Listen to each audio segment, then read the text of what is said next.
ಕೆಲವೊಂದು ಕಿಡ್ನಾಪ್ಗೆ ಕೆಲವೊಂದು ರೇಪ್ ಕೇಸ್ಗೆ ಸಂಬಂಧಪಟ್ಟಂತೆ ನೀವು ಡೀಟೇಲ್ಸ್ ನೋಡಿರ್ತೀರಾ, ಆಗಿಂದಾಗೆ ಆಗಿರುತ್ತೆ. ಬಟ್ ಇದು ಪ್ರೀ ಪ್ಲಾನ್ಡ್ ಆಗಿತ್ತು. 29ನೇ ತಾರೀಕಿಗೆ ಸ್ಕೆಚ್ ಹಾಕೊಂಡಿದ್ದ ಆಯ್ತಾ. ಹುಬ್ಬಳ್ಳಿಯ ಶ್ರೇಯಾ ನಗರದಲ್ಲಿ 2 ಬಾರಿ ಕಾಣಿಸಿಕೊಂಡಿದ್ದಂತ ಆರೋಪಿ ಈ ಬಗ್ಗೆ ಪೊಲೀಸರಿಗೆ ಮಾಹಿತಿ ಕೊಟ್ಟಿದ್ದಾರೆ ಶ್ರೇಯಾ ನಗರದ ನಿವಾಸಿಗಳು.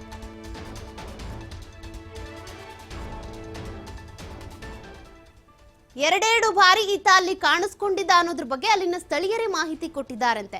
ಶ್ರೇಯಾ ನಗರ ನಿವಾಸಿಗಳನ್ನ ತನಿಖೆಗೊಳಪಡಿಸಿದಾಗ ಅಥವಾ ಅವರಿಂದ ಮಾಹಿತಿ ಪಡ್ಕೊಳ್ಳೋದಕ್ಕೆ ಹೋದಂತ ಸಂದರ್ಭದಲ್ಲಿ ಅವರು ಕೊಟ್ಟಿರುವಂತ ಮಾಹಿತಿ ಇದು. ಆರೋಪಿ ರಿತೇಶ್ ಕುಮಾರ್ ಜೊತೆಗೆ ಮತ್ತೊಬ್ಬ ಕೂಡ ಇದ್ದ ಅನ್ನುವಂತ ಮಾಹಿತಿಯು ಲಭ್ಯವಾಗಿದೆ.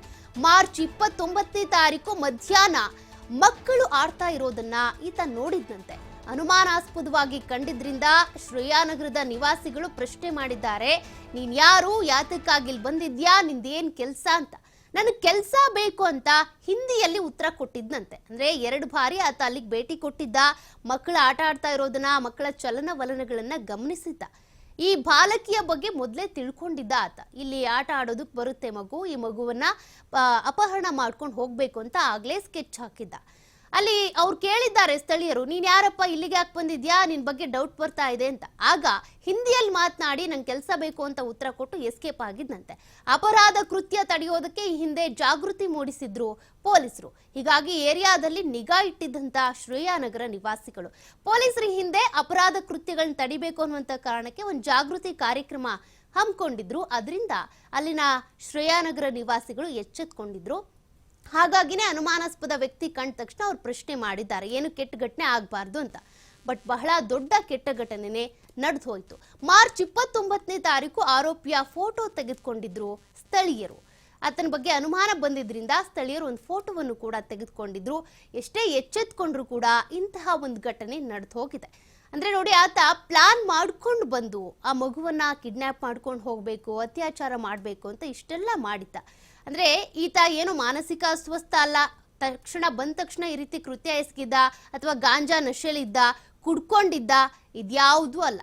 ಈತ ಸತ್ತಿರೋದು ಕರೆಕ್ಟೇ. ಈತನನ್ನ ಎನ್ಕೌಂಟರ್ ಮಾಡಿರೋದು ಕೂಡ ಇನ್ಹ್ಯೂಮನ್ ಏನಲ್ಲ, ಕರೆಕ್ಟ್ ಆಗೇ ಇದೆ. ಅಮಾನವೀಯ ಘಟನೆ ಏನಲ್ಲ ಇದು. ಯಾಕೆಂದ್ರೆ ಎನ್ಕೌಂಟರ್ ಮಾಡೋದ್ರ ಬದಲು ನಮ್ಮ ಕೈ ಕೊಡಿ, ಕಾನೂನಾತ್ಮಕವಾಗಿ ಇದು ಮಾಡ್ತೀವಿ, ಶಿಕ್ಷೆ ಕೊಡ್ತೀವಿ ಅಂತೆಲ್ಲ ಅಂತಾರಲ್ಲ, ಅದೆಲ್ಲ ಕೂಡ ಪ್ರೊಸೀಜರ್ ಇನ್ನೂ ಲೇಟ್ ಆಗ್ತಾ ಇತ್ತನೋ. ತಕ್ಷಣಕ್ಕೆ ಇಮ್ಮಿಡಿಯೇಟ್ ಆಗಿ ಇನ್ಸ್ಟಂಟ್ ಆಗಿ ನ್ಯಾಯ ಸಿಕ್ಕಿದೆಯಲ್ಲ, ಅದು ನಿಜಕ್ಕೂ ಕೂಡ ಕರೆಕ್ಟ್. PSI ಅವ್ರಿಗೆ ನಾವು ಥ್ಯಾಂಕ್ಸ್ ಹೇಳಬೇಕು, ಸಲಾಂ ಹೇಳಬೇಕು. ಸದ್ಯಕ್ಕೆ ಆರೋಪಿಯ ಒಂದಷ್ಟು ಕರಾಳ ಮುಖದ ಬಗ್ಗೆ ನೀವು ಮಾಹಿತಿಯನ್ನ ಗಮನಿಸ್ತಿದ್ದೀರಾ. ಮತ್ತಷ್ಟು ಡೀಟೇಲ್ಸ್ ಕೊಡ್ತಾರೆ ಪ್ರತಿನಿಧಿ ಯಲ್ಲಪ್ಪ. ನಿಜಕ್ಕೂ ಕೂಡ ಈ ವ್ಯಕ್ತಿಯ ಕರಾಳ ಮುಖದ ಬಗ್ಗೆ ಮಾಹಿತಿ ನಮ್ಗೆ ಹೇಳುವಾಗ್ಲೂ ಕೂಡ ಎದೆ ಜಲ್ ಅನ್ಸುತ್ತೆ. ಇಂಥ ವ್ಯಕ್ತಿ ನಮ್ಮ ಮಧ್ಯೆ ಇದ್ನಾ ಅಂತ. ಪೊಲೀಸರು ತನಿಖೆಯ ಸಂದರ್ಭದಲ್ಲಿ ಇದೆಲ್ಲವೂ ಗೊತ್ತಾಗಿದ್ದು ಹೇಗೆ ಅಂತ. ಏನು ಜಗತ್ತನ್ನೇ ಅರಿಯದ 5 ವರ್ಷದ ಪುಟ್ಟ ಕಂದಮ್ಮನ ಮೇಲೆ ಪೈಶಾಚಿಕ ಕೃತ್ಯ ಎಸಗಿ ಎನ್ಕೌಂಟರ್ ಪ್ರಕರಣ. ಈ ಒಂದು ಪ್ರಕರಣ ಇವತ್ತು 8ನೇ ದಿನಕ್ಕೆ ಕಾಲಿಟ್ಟಿದೆ. ಯಾವ ಪೊಲೀಸರ ಗುಂಡಿಗೆ ಇಲ್ಲಿ ಬಲಿಯಾದಂತಹ ಏನು ಹಂತಕ ಇದ್ದಾನೆ ರಿತೇಶ್ ಕುಮಾರ್, ಈ ಒಂದು ರಿತೇಶ್ ಕುಮಾರ್ ಹಿಸ್ಟ್ರಿಯೇ ಇಲ್ಲಿ ಅಂತಾರೆ ಭಯಾನಕವಾಗಿದೆ. ಈ ಒಂದು ಭಯಾನಕ ವಿಷಯವನ್ನ ನಿಮ್ಮ TV5 ಇವತ್ತು ಬಿಚ್ಚಿಡ್ತಾ ಇದೆ. ಅದು ಯಾವ ಮಟ್ಟಿಗೆ ಇವನ ಹಿಸ್ಟ್ರಿ ಇತ್ತು ಅಂದ್ರೆ, ಈಗ ಪೊಲೀಸರ ಮಾಹಿತಿ ಪ್ರಕಾರ, ಪೊಲೀಸರ ತನಿಖೆ ಪ್ರಕರಣ 2 ತಿಂಗಳ ಹಿಂದ್ಗಡೆ ಅಷ್ಟೇ ಹುಬ್ಬಳ್ಳಿಗೆ ಬಂದಿದ್ದೆ. ನಿರ್ಮಾಣ ಹಂತದ ಕಟ್ಟಡಗಳಿದ್ವು, ಆ ಕಟ್ಟಡದಲ್ಲಿ ಕೆಲಸ ಮಾಡ್ತಿದ್ದಂತೆ ಅಂತೇಳಿ ಕೆಲವೊಂದಿಷ್ಟು ವಿಷಯಗಳನ್ನ ಈತ ಹಂತಕ ಬಾಯ್ಬಿಟ್ಟಿದ್ದಾನೆ. ನಿನ್ನ ಮೂಲ ಯಾವುದು ಅಂತ ಕೇಳಿದಾಗ ಇಲ್ಲಿ ಅಂದ್ರೆ ಬಿಹಾರದ ಪಾಟ್ನಾ ಅಂತ ಇದ್ದಾನೆ. ಇದನ್ನ ಬಿಟ್ರೆ ಇಲ್ಲಿ ಅಂದ್ರೆ ಪೊಲೀಸರಿಗೆ ಯಾವುದೇ ಒಂದು ಮಾಹಿತಿಯನ್ನ ಈ ಹಂತಕ ಕೊಟ್ಟಿಲ್ಲ. ಇದರ ನಡುವೆ ಇಲ್ಲಿ ಅಂತಂದ್ರೆ ಕಳೆದ 29 ಅಂದ್ರೆ ಮಾರ್ಚ್ 29ರಂದು ಹುಬ್ಬಳ್ಳಿಯ ಗೋಕುಲ್ ರೋಡ್ ಪೊಲೀಸ್ ಠಾಣೆ ವ್ಯಾಪ್ತಿಯಲ್ಲಿರುವಂತಹ ಒಂದು ಶ್ರೇಯಾನಗರದಲ್ಲಿ ಈ ಹಂತಕ ಕಾಣಿಸಿಕೊಂಡಿದ್ದ. ಈ ಸಂಬಂಧಪಟ್ಟಂಗೆ ಶ್ರೇಯಾನಗರದ ಒಂದು ನಿವಾಸಿಗಳೇನಿದ್ರೆ ಆ ನಿವಾಸಿಗಳು ಮತ್ತು ಹಿರಿಯ ನಾಗರಿಕರು ಒಂದು ಗ್ರೂಪ್ ಇದೆ, ಸಾಮಾಜಿಕ ಜಾಲತಾಣ ಅಂದ್ರೆ ಒಂದು ವಾಟ್ಸಪ್ ಗ್ರೂಪ್ನಲ್ಲಿ ಈತನ ಫೋಟೋಗಳು ಈಗ ಹರಿದಾಡ್ತವೆ.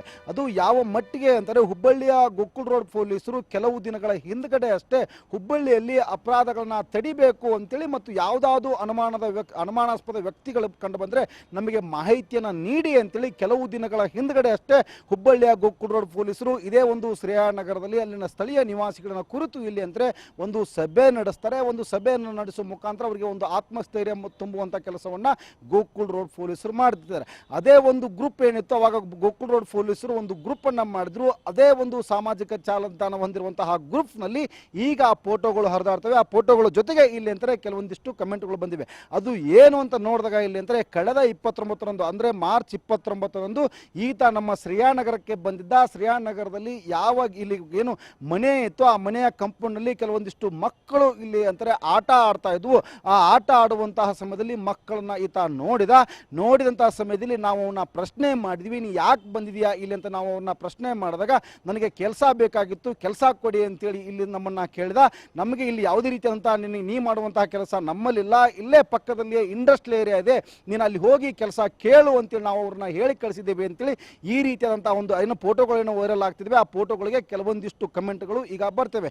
ಅಂದರೆ ಈತ ಅಂದರೆ ಕಳೆದ ಕೆಲವು ದಿನಗಳ ಹಿಂದ್ಗಡೆ ಅಷ್ಟೇ ಏನು ಕೆಲಸ ಆರಿಸಿ ಹುಬ್ಬಳ್ಳಿಗೆ ಬಂದಿದ್ದ. ಈತ ಕೇವಲ ಕೆಲಸ ಅಷ್ಟೇ ಮಾಡಿರಲಿಲ್ಲ, ಪ್ರಮುಖ ಬಡಾವಣೆಗಳು ಅಂದರೆ ಇಲ್ಲಿ ಅಂದರೆ ಶ್ರೇಯಾನಗರ ಅಂತಂದರೆ ಇದು ಪ್ರಮುಖ ಬಡಾವಣೆ ಹುಬ್ಬಳ್ಳಿ ಗೋಕುಲ್ ರಸ್ತೆಯಲ್ಲಿರುವಂಥದ್ದು.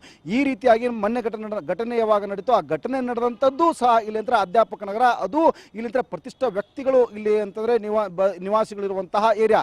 ಇದೇ ಒಂದು ಪ್ರತಿಷ್ಠಿತ ವ್ಯಕ್ತಿಗಳಿರುವಂತಹ ಏರಿಯಾಗಳನ್ನೇ ಈತ ಅಂತಂದರೆ ಟಾರ್ಗೆಟ್ ಮಾಡಿದ್ದ ಇಲ್ಲಿ ಅಂತಂದರೆ ಈತ ಅನುಮಾನಗಳು ಹುಟ್ಟಿಕೊಂಡಿವೆ. ಅದರ ಜೊತೆಗೆ ಇಲ್ಲಿ ಅಂತಾರೆ ಕಳೆದ ಬುಧವಾರವಷ್ಟೇ ಹುಬ್ಬಳ್ಳಿಯ ಪೊಲೀಸರು ಆತನ ಮೂಲವನ್ನು ಪತ್ತೆ ಹಚ್ಚಬೇಕು ಅಂತೇಳಿ ಅವನ ಫೋಟೋವನ್ನು ವೈರಲ್ ಮಾಡ್ತಾರೆ. ಫೋಟೋ ವೈರಲ್ ಮುಖಾಂತರ ಇಲ್ಲಂದ್ರೆ ಒಂದು ಪತ್ರಿಕಾ ಪ್ರಕಟಣೆ ಹೊರಡಿಸ್ತಾರೆ. ದೇಶದಲ್ಲಿರುವಂತಹ ಎಲ್ಲ ಪೊಲೀಸ್ ಠಾಣೆಗಳಿಗೂ ಈತನ ಬಗ್ಗೆ ನಿಮಗೆ ಏನಾದರೂ ಗೊತ್ತಿದ್ರೆ ಒಂದು ಮಾಹಿತಿ ಕೊಡಿ ಅಂತ ಹೇಳ್ತಾರೆ. ಅದರ ನಡುವೆ ಈ ಒಂದು ಫೋಟೋ ಯಾವಾಗ ಸಾಮಾಜಿಕ ಅಂದರೆ ಹುಬ್ಬಳ್ಳಿ ಪೊಲೀಸರು ಹೊರಡಿಸಿದಂತಹ ಇನ್ನು ಸಾಮಾಜಿಕ ಜಾಲತಾಣಗಳಲ್ಲಿ ಒಂದು ಫೋಟೋ ವೈರಲ್ ಮಾಡಿದ್ರು. ಆ ಫೋಟೋ ವೈರಲ್ ಆದ ಬಳಿಕ ಇಲ್ಲಿ ಅಂದರೆ ಈತ ಇಲ್ಲಿ ಅಂದರೆ ಪ್ರಮುಖ ಬಡಾವಣೆಗಳೆಲ್ಲ ಈತ ಸಂಚಾರ ಮಾಡಿದ್ದ ಅನ್ನೋದು ಈಗ ಬೆಳಕಿಗೆ ಬಂದಿದೆ.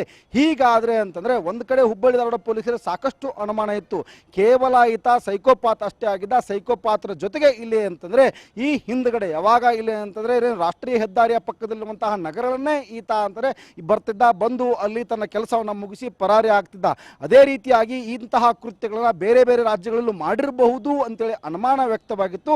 ಅದಕ್ಕೆ ಮತ್ತಷ್ಟು ಪುಷ್ಟಿ ಈ ಒಂದು ಫೋಟೋಗಳು ಕೊಟ್ಟಿವೆ. ಯಾಕಂದರೆ ಇಲ್ಲಿ ಮನೆಯ ಕಂಪೌಂಡ್ನಲ್ಲಿ ಮಕ್ಕಳೇನು ಆಡ್ತಾ ಇದ್ವು, ಆ ಮಕ್ಕಳ ಆಡುವಂತನ್ನೇ ಇಲ್ಲಿ ಅಂತ ಈತ ನೋಡ್ತಾ ಕುಳಿತಿದ್ದ ಅನ್ನೋದು ಈಗ ಅಂಶ ಬೆಳಕಿಗೆ ಬಂದಿದೆ.